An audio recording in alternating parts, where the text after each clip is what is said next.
ल आज हामीहरूले ज्योतिषका विषयमा ज्योतिष के हो र ज्योतिषको प्रयोजन के हो भन्ने कुराहरू आज हामीहरूले आजको यो कक्षामा सुरु गर्छौँ। ज्योतिषको सबैभन्दा प्रारम्भिक सुरुवात सबैभन्दा पहिला सुरु ज्योतिषका विषयमा पहिला जानकारी हुनु पर्यो। हामीले ज्योतिष पढ्ने भनेर त भन्यौँ, तर ज्योतिष किन पढ्ने, ज्योतिषको प्रयोजन के भन्ने कुराहरू आजको यस सत्रमा चल्नेछ। ज्योतिष यदि हामीहरूले आध्यात्मिक दृष्टिकोणले धर्मशास्त्रका दृष्टिकोणले यदि विवेचन गर्यौँ भने ज्योतिष वास्तवमा वेदका 6वटा प्रमुख अङ्गमध्ये एउटा पर्छ। वेद भनेको ज्ञान। अब त्यो ज्ञान प्राप्त गर्नका लागि ती 6वटा पाटो सहित ज्ञान प्राप्त हुन सक्छ। तसर्थ ज्योतिषको एउटा चाहिँ नि अर्थ के भयो भन्दा सामान्य बुझाइमा वेदको एउटा अङ्ग, 6वटा अङ्गले युक्त वेद हुन्छ। वेदको अङ्ग मध्ये कुन अङ्ग भन्दा नेत्र, ज्योतिषाम अयनम चक्षु, ज्योतिष चाहिँ वेदको नेत्र। अब यो ज्योतिषको उपादेयता हामीहरूले ज्योतिष किन पढ्ने भन्दा ज्योतिषको ज्योतिः शब्दबाट ज्योतिष भन्छ। ज्योतिः भनेको प्रकाश, उज्यालोतिर जानका लागि। केका लागि हामीले ज्योतिष पढ्ने? उज्यालोतिर प्रकाशतिर जानका लागि, अन्धकारबाट उज्यालोतिर प्रकाशतिर जानका लागि हामीहरूले ज्योतिष पढ्नुपर्छ। जस्तै उदाहरणका लागि रात्रि बित्छ, अँध्यारो, त्यसपछि उज्यालो हुँदाखेरि कसरी उज्यालो भयो भनेर हामीले थाहा पाउँछौँ भन्दा पूर्व दिशाबाट सूर्य उदय हुँदै निस्किनुहुन्छ, हैन? सूर्य उदय भइसकेपछि बिस्तारै बिस्तारै अँध्यारो छाटिँदै जान्छ, उज्यालो हुँदै जान्छ र त्यो उज्यालोमा सम्पूर्ण प्राणीहरूले आफ्नो आफ्नो नियत कर्म गर्न आरम्भ गरेका हुन्छन्। तसर्थ ज्योतिष पनि हाम्रो वेद अभिप्राय ज्ञान प्राप्त गर्ने साधन मध्ये सबैभन्दा महत्त्वपूर्ण पक्ष रहेछ। अब यसको उपादेयता ठिक छ, ज्ञान प्राप्त गर्ने साधन मध्ये सबैभन्दा महत्त्वपूर्ण एउटा अङ्ग वेदाङ्ग रहेछ ज्योतिष भने यसलाई हामीले पढेर यसबाट हामीले के सिक्छौँ भन्ने एउटा प्रश्न हुन्छ, हैन?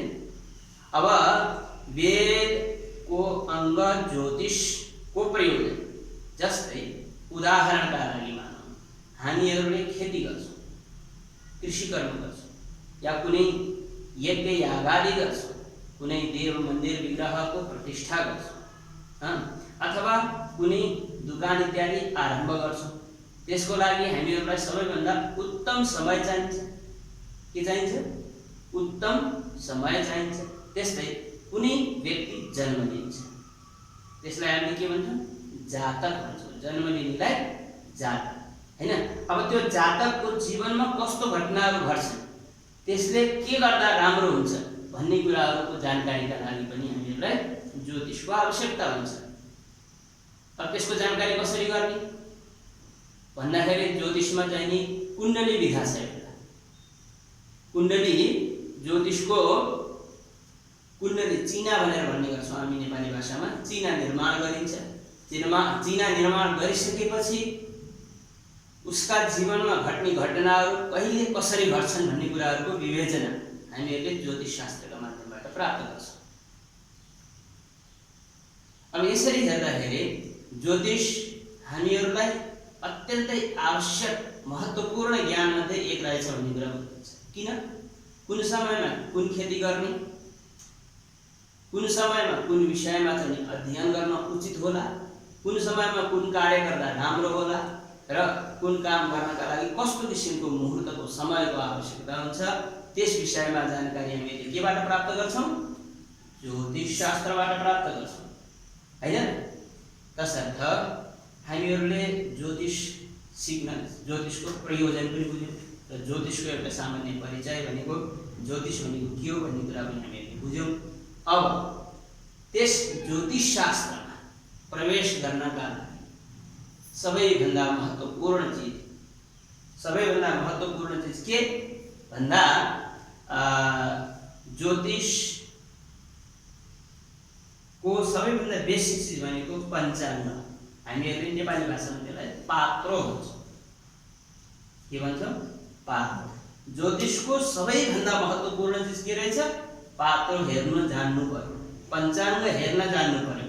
जस्तै उदाहरणका लागि चर्चा गर्यौँ हामीहरूले कि कृषि कर्म गर्नको लागि या कुनै दुकान इत्यादि खोल्नको लागि या कुनै कर्म गर्नको लागि सबैभन्दा महत्त्वपूर्ण समय मुहुर्त, उत्तम साइत पनि भनेर भन्छौँ। त्यो साइत हेर्नका लागि हामीलाई ज्योतिषले सहयोग पुर्याउँछ भनेर जब हामीहरूले बुझ्यौँ भनेपछि त्यो हेर्ने कसरी? अब जिज्ञासा हुन्छ नि, हैन? अब हामीहरूले त्यो ज्योतिष हेर्ने कसरी भन्ने एउटा प्रश्न उठ्छ। अब त्यो हेर्नका लागि सबैभन्दा पहिला हामीले जान्नुपर्ने हुन्छ ज्योतिषका 5 वटा प्रमुख अङ्ग। खास गरी अझ ज्योतिष 3 प्रकारका हुन्छन्। ज्योतिषमा 3 विधा छ: सिद्धान्त, संहिता, होरा। सिद्धान्त, संहिता, होरा। होरा भन्नाले के बुझ्ने भन्दाखेरि कुनै जातक जन्मिएको जातकको सुख दुःखका विषयमा जीवन चर्चा गर्ने, त्यसको जीवनीका विषयमा चर्चा गर्ने जो विधा हो त्यसलाई चाहिँ के भनिन्छ? होरा भनिन्छ। सिद्धान्त जस्तै आकाशमा भएका ग्रहहरू, ताराहरू, नक्षत्रहरूको विवेचना कसरी गर्ने भन्ने सिद्धान्त गणिती ज्योतिषको गणित क्षेत्र, गणना क्रमलाई चाहिँ सिद्धान्त भनिन्छ। संहिता, संहिताले चाहिँ भौगोलिक परिस्थिति जान्नका लागि हुने सम्भावित चाहिँ महामारीहरू, उल्का इत्यादिको ज्ञान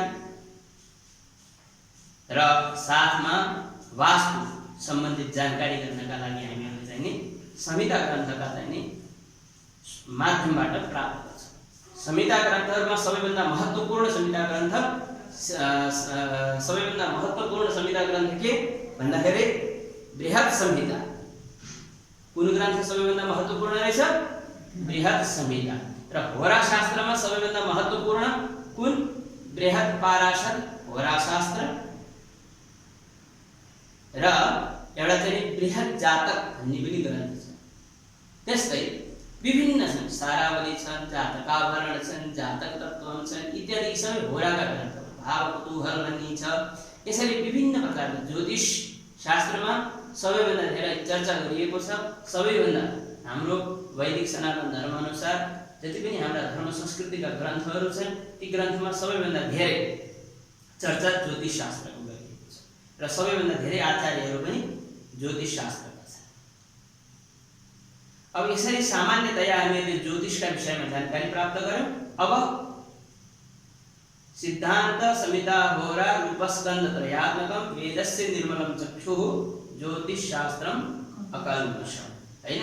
सिद्धान्त, संहिता, होरा रूपी 3 शास्त्रले युक्त, 3 भागले युक्त जो ज्योतिष शास्त्र हो त्यो शास्त्र खास गरी विद्यार्थीहरूका कल्याणका लागि जो ज्योतिष शास्त्रमा प्रवेश गर्न चाहन्छन् तिनीहरूका लागि सबैभन्दा महत्त्वपूर्ण चिज अहिले हामीहरूले पञ्चाङ्गका विषयबाट सुरु गर्छौँ।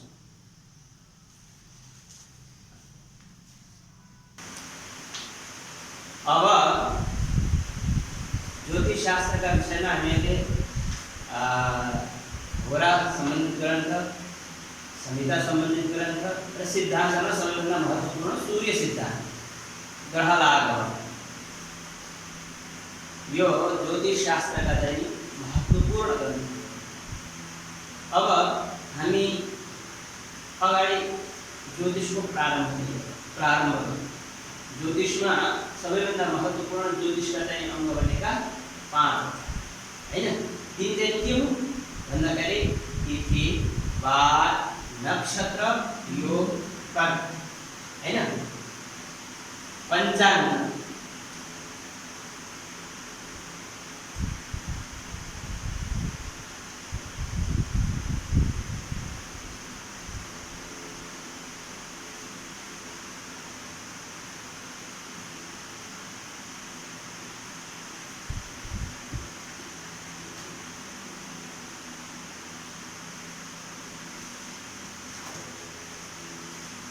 यसरी दैनिक र वार्षिक गरेर दुई प्रकारका पञ्चाङ्ग हुन्छन् है। अब दैनिक पञ्चाङ्ग मध्येमा चाहिँ 5 वटा के भन्दाखेरि 1 नम्बरमा तिथि, 2 नम्बरमा वार, 3 नम्बरमा नक्षत्र, 4 नम्बरमा योग र 5 नम्बरमा पर। के दैनिक पञ्चाङ्ग के हो यो?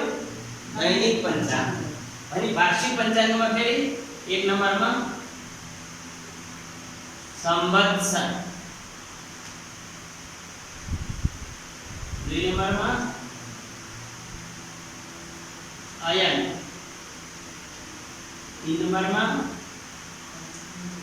ऋतु, 4 नम्बरमा मास भनेको महिना,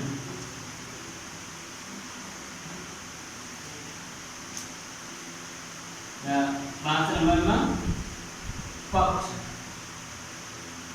यसरी पञ्चाङ्ग दुई प्रकारका, तिथि, वार, नक्षत्र, योग र करण, यी 5 वटा पञ्चाङ्ग दैनिक पञ्चाङ्ग। यो दिनदिनै फेरिन्छ, दिनदिनै हैन, दिनदिनै दिनौँ फेरिने जो पञ्चाङ्ग हो त्यसलाई हामीले दैनिक पञ्चाङ्गका रूपमा जान्छौँ। र दोस्रो संवत्सर, अयन, ऋतु, मास, पक्ष, यो धेरै दिन अन्तरालमा यिनीहरूको चाहिँ परिवर्तन हुन्छ। अब यसका विषयमा हामीहरूले निरन्तर चर्चा गरेर यसलाई बुझ्नेछौँ। सामान्यतया खास गरी ज्योतिषशास्त्र र व्याकरण शास्त्र, व्याकरण हामीले मुख्य व्याकरण शुद्ध भनेर भन्छौँ, ज्योतिष वेदान्तमा सबैभन्दा महत्त्वपूर्ण अङ्गहरू मध्ये सबैभन्दा महत्त्वपूर्ण हुन् हैन। त्यसमा पनि वेदको मुख्य अङ्ग भनेको के? वेदको मुख्य अङ्ग व्याकरण, ज्योतिष, निरुक्त, छन्द, शिक्षा, कल्प, यसरी 6 वटा अङ्गहरूमा 2 वटा व्याकरणले वास्तवमा शब्दको शुद्धिका लागि, शुद्ध शब्दका लागि व्याकरणको आवश्यकता पर्दछ। पञ्चाङ्ग परिचय हैन, तिथि, वार, नक्षत्र, योग, करण। अहिले मैले के भन्दै थिएँ भन्दा व्याकरण र ज्योतिषशास्त्र, व्याकरणमा पनि 5 वटा प्रमुख सन्धि हुन्छन्। के हुन्छन्? प्रमुख सन्धि हुन्छन् हैन। त्यस्तै ज्योतिषशास्त्रमा पनि महत्त्वपूर्ण 5 वटा अङ्गहरू हुन्छन्। यिनै अङ्गको हामीले विवेचना गरेर, यिनलाई गहन अध्ययन गरेर हामीहरूले ज्योतिषशास्त्र सिक्न सक्छौँ। त्यस्तै हाम्रा शरीरमा पनि 5 वटा ज्ञानेन्द्रिय हुन्छन् र 5 वटा कर्मेन्द्रिय हुन्छन् हैन। त्यस्तै ज्योतिषशास्त्रमा पनि 5 वटा दैनिक पञ्चाङ्ग हुन्छन् भने 5 वटा वार्षिक पञ्चाङ्ग हुन्छ है। अब यसका विषयमा अगाडि बढौँ।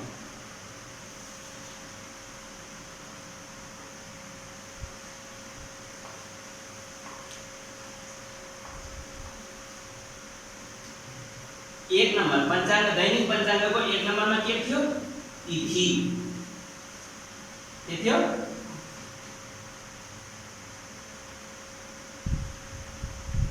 तिथि है। 1 नम्बरमा के थियो? तिथि। अब तिथिमा तिथि कतिवटा? तिथि शब्दले चाहिँ हामीले सामान्यतया तिथि भन्दाखेरि 15 बुझ्छौँ। कति बुझ्छौँ? 15 बुझ्छौँ। कति बुझ्छौँ? 15। तिथि कतिवटा हुन्छन्?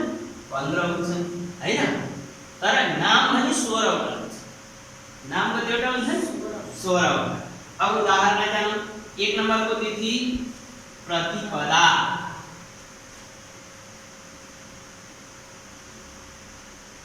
हामीहरूले सन्ध्या इत्यादि गर्छौँ संध्या इत्यादि गर्दाखेरि तिथि बार नक्षत्र योग करणको संकल्पमा हामीले प्रयोग गर्नुपर्छ हैन।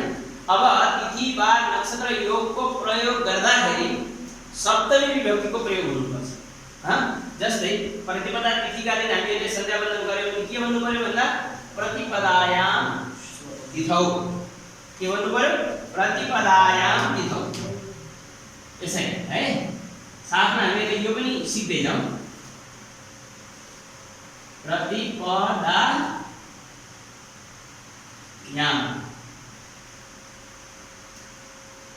हैन। प्रतिपदा को चाहिँ नि संकल्प आदि प्रयोगमा संकल्प इत्यादि प्रयोगमा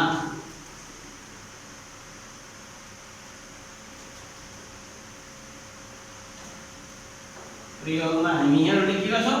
प्रतिपदायाम भनेर भन्छौं। प्रतिपदायाम हैन। त्यस्तै अब द्वितीया तिथि, दोस्रो तिथि द्वितीया। द्वितीया है, ध्यान राख्नु, द्वितीया हुँदैन, ध्यान राख्नु है, द्वितीया। अब यसलाई हामीले संकल्पमा प्रयोग गर्नु पर्दाखेरि के गर्ने भन्दाखेरि द्वितीयायाम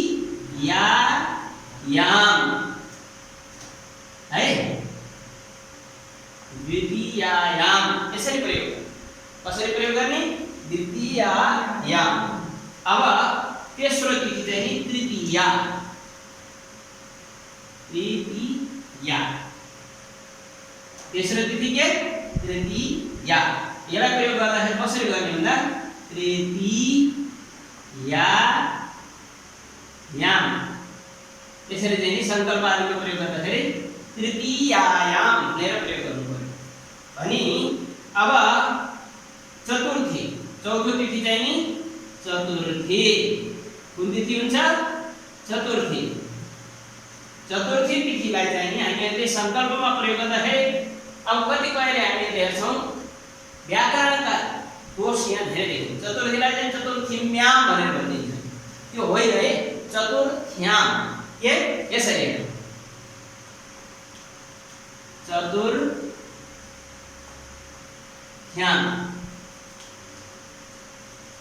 चतुर्थ्याम हैन। चतुर्थीका लागि चतुर्थ्याम। अनि पाँचौं तिथिलाई चाहिँ नि पञ्चमी भनेर भनिन्छ। के भनिन्छ? पञ्चमी है। अब पञ्चमीलाई चाहिँ नि पञ्चम्याम,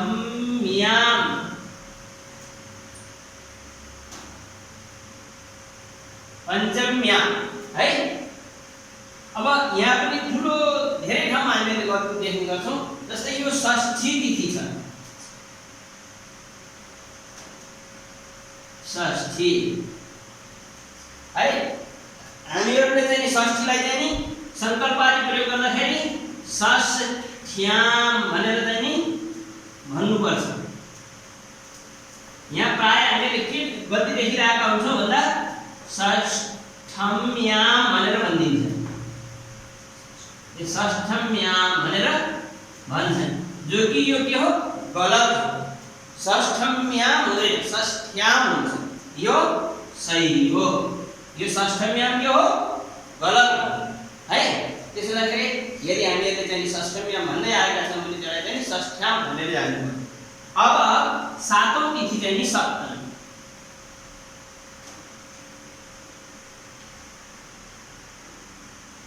सातौं तिथि के?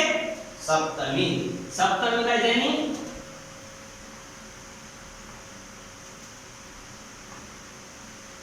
सप्तमी सातौं तिथिलाई संकल्प आदि प्रयोग गर्दाखेरि सप्तम्याम भनेर जान्नु पर्यो।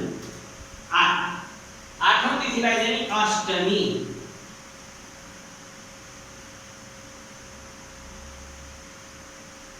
अष्टमी है, अष्टमी तिथि।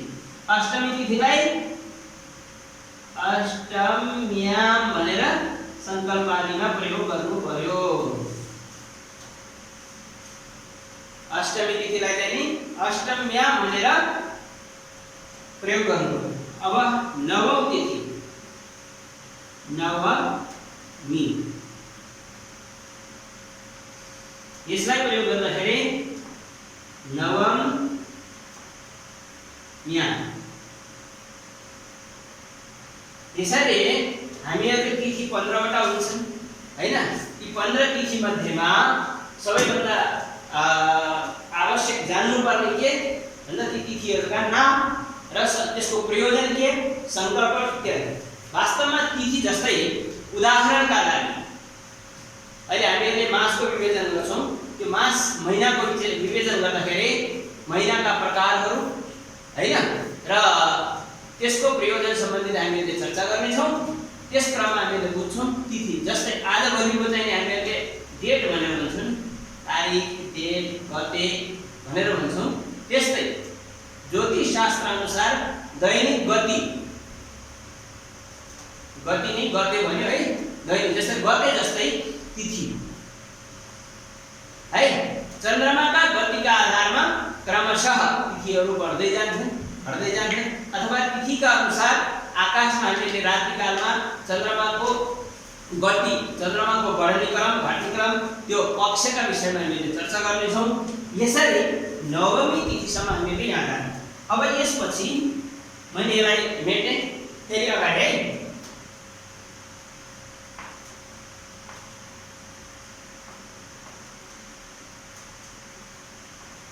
नवमी पछि अब फेरि 10 अंक, 10औं तिथि। 10औं तिथिलाई चाहिँ नि दशमी,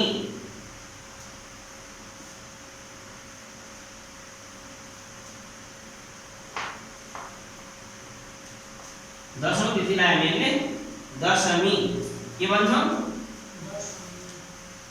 दशमी हैन। यो दशमी तिथिलाई चाहिँ नि हामीले संकल्प आदिमा प्रयोग गर्दा दशम्याम यसै दशम्याम भनेर भन्छ है। अब 11औं तिथिलाई चाहिँ एकादशी भनेर भनिन्छ। के? एकादशी। कहीं चाहिँ यही जस्तै अब यो दशम्याम भन्दा भन्दै मान्छेले एकादश्यामको ठाउँमा एकादशम्याम भनिन्छ। त्यो अशुद्ध उच्चारण हो है। शुद्ध उच्चारण अथवा शुद्ध व्याकरणका दृष्टिले शुद्ध हुनुपर्ने के एकादश्याम संकल्प आदि प्रयोगमा है भनी। अब 12औं तिथिलाई चाहिँ नि द्वादशी के? द्वादशी। द्वादशीलाई संकल्प आदि प्रयोग गर्दाखेरि के गर्ने नि? द्वादश्याम, द्वादश्याम है। द्वादशी तिथिलाई। अब 13औं नम्बरमा त्रयोदशी तिथि। त्रयोदशी, त्रयोदशी तिथिलाई चाहिँ नि संकल्प आदि प्रयोग गर्दाखेरि त्रयोदश्याम के गर्ने? त्रयोदश्याम। 14औं तिथिलाई चाहिँ नि चतुर्दशी।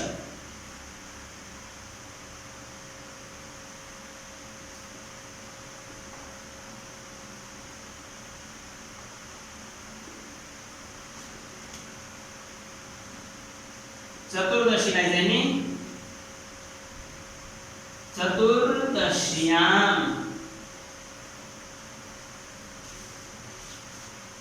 है। र 15औं तिथि दुईवटा हुन्छन्। 15 तिथिमा चाहिँ नि एउटा पूर्णिमा हुन्छ, अर्को चाहिँ नि फेरि अमावास्या हुन्छ। अब यो पूर्णिमा कहिले, अमावास्या कहिले भन्ने कुराहरू अब हामीले अमावास्या यसरी पनि लेखिन्छ अथवा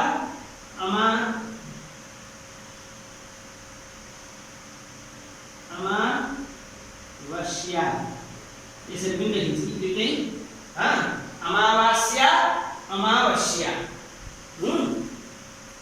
अब पूर्णिमालाई संकल्पमा पूर्णिमायाम, पूर्णिमायाम अथवा पौर्णमास्याम पनि भनेर भनिन्छ। पौर्णमास्याम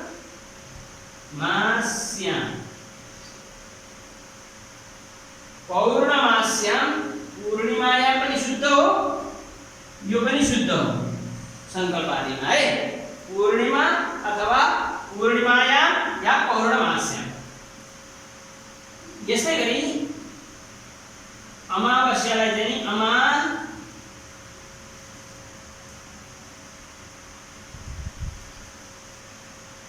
अमावास्यायां पनि हुन्छ,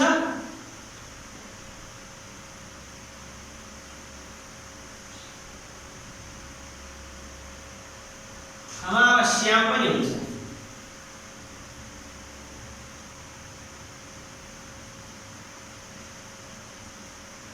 अमावास्यायां पनि हुन्छ, अमावास्या नै अमावास्या यहाँ। यसरी हामीहरूले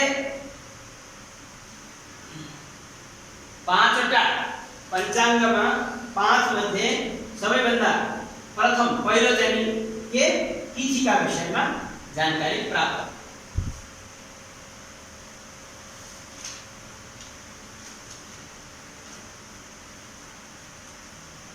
अब तिथिपछि बार हैन, अब तिथिपछि के बार, तिथि बार नक्षत्र योग करण भनेर हामीले भन्यौं। भनेपछि तिथिपछि दोस्रो चाहिँ पञ्चाङ्गमा के पर्छ? बार। अब दोस्रो क्रम हामीहरूले सिक्दाखेरि सबै यो संकल्पमा प्रयोग गर्ने विधि पनि सिक्दै जाउँ है।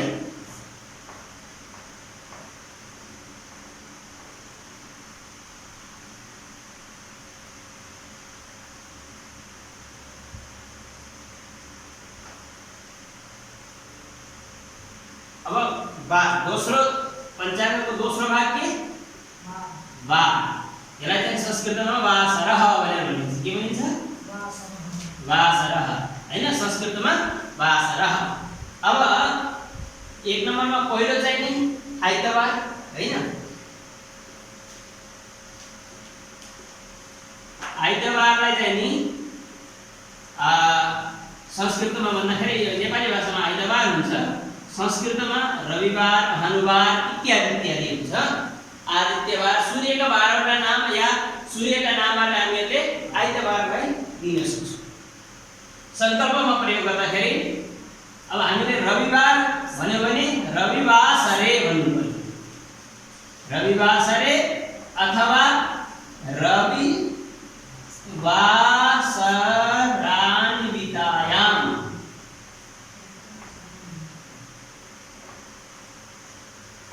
रविवासरान्वितायां हैन। रविवारलाई पहिलो बार आइतबार हैन, रविवासरान्वितायां। अब दोस्रो सोमबार, यसलाई चाहिँ चन्द्रबार, हिन्दुबार पनि भन्न सकिन्छ। संकल्प आदि प्रयोग गर्दाखेरि सोमवासरे के गर्नुपर्ने रहेछ? सोमवासरे अथवा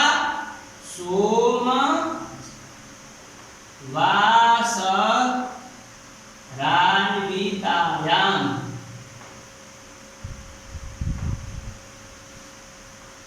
सोमवासरान्वितायां। अब तेस्रो मंगलबार, मंगललाई चाहिँ हामीहरूले चाहिँ भौमबार पनि भनेर प्रयोग गर्ने गरिन्छ संकल्प आदि इत्यादिमा। संस्कृत भाषामा मंगलबारलाई चाहिँ नि मंगलवासरे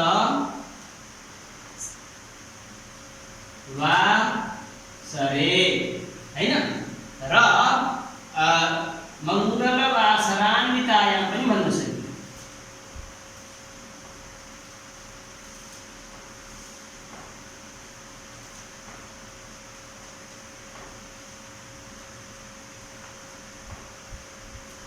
यसरी संकल्पमा प्रयोग गर्न सकिन्छ। त्यसपछि चौथो बुधबार,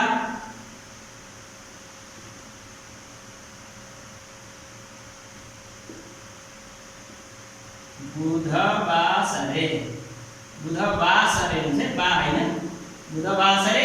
यसले चाहिँ बुधवासरान्वितायां हामीहरूले चाहिँ बुध अब यहाँ चाहिँ वासरान्वितायां गर्न सकियो। पाँचौं बृहस्पतिबार, हामीहरूले चाहिँ बिहीबार पनि भन्ने गरिन्छ।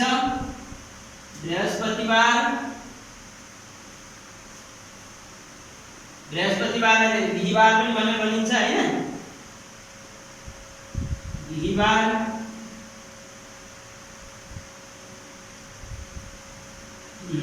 अब बृहस्पति सिधै सजिलै छ हैन। गुरुबार पनि भनेर भनिन्छ बृहस्पति वासरे। अब बृहस्पति वासरान्वितायाम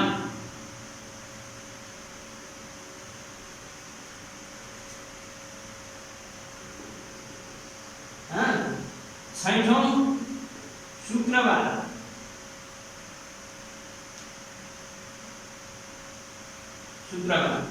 है। शुक्रबारलाई चाहिँ नि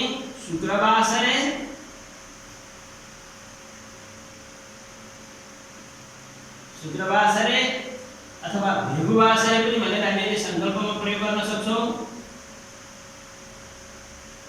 अब यिनीलाई चाहिँ वासरान्वितायाम गरेको छ। शुक्रवासरान्वितायाम भृगुवासरान्वितायाम। सातौं शनिबार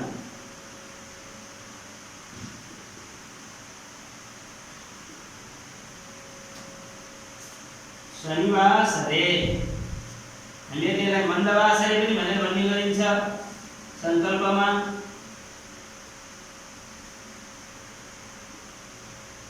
वासरे। अब यसरी तिथि बार पञ्चाङ्गमा पहिलो तिथि दोस्रो बार।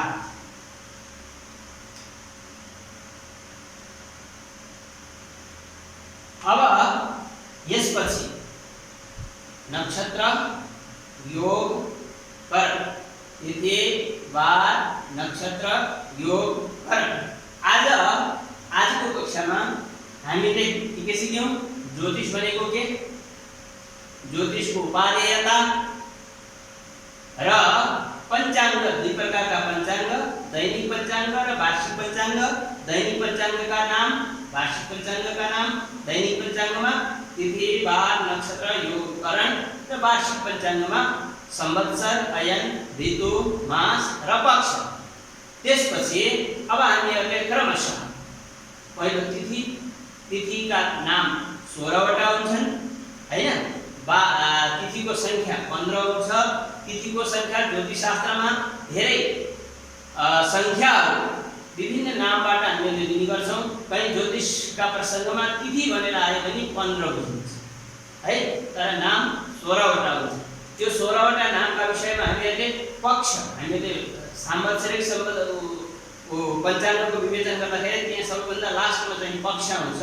त्यो पक्षको विवेचन हामीले त्यहाँ गर्छौं है। तिथि 15 वटाको नाम, 15 तिथि 16 वटाको नाम र हामीले संकल्प इत्यादि पूजा पाठ गर्दाखेरि हामीले जो संकल्प गर्छौं, सन्ध्यावन्दन गर्दा जो संकल्प गर्छौं, यहाँ कसरी प्रयोग गर्नुपर्छ भन्ने कुराहरू पनि हामीले आज जान्यौं। अब त्यसपछि तिथिपछि बार पनि 7 वटा बार हुन्छन्, सर्वविदितै छ हैन। यिनीहरूलाई संकल्प आदिमा प्रयोग कसरी गर्ने भन्ने कुराहरू हामीले आजको कक्षामा सिक्यौं।